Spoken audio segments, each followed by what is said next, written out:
Pažiūrėkit, kokią legendą radau. 2013 metų GTRS Black Edition šitas yra.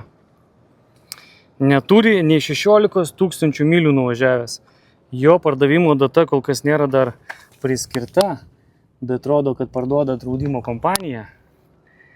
Jo būsimas loto numeris yra šitas. Žiauriai gerai atrodo. Toks visas brutalus. Juoda spalva, tamsinti juodi langai. Saloniukas Bose aparatūra. Juodas su raudonas sėdynės. Rekarinės. Kas supranta, tai čia chebra yra legenda visiška. Wow. Atrodo įspūdingai.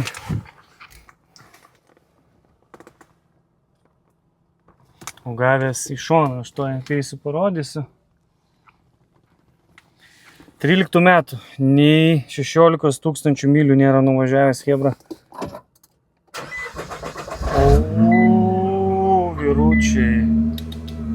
Kaip skamba išmetimas. Čia tikras orgazmas ausims. Ojojoj.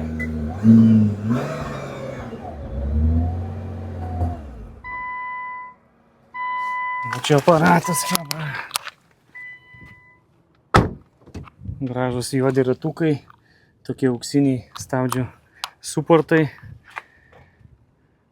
spoileris karbonas. Idealaus stovio.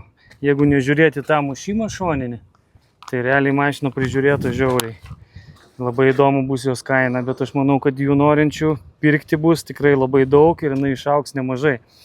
Žiūrėkit, šoninė pagalvė iššokusi, durys sulankstytos, bet slengstis sveikas. Sakyčiau, čia nieko daug nėra, žinai. Wow. Atrodo, tai tikrai gerai. O aplinkui visa, čia nusivalo, visa graži švari.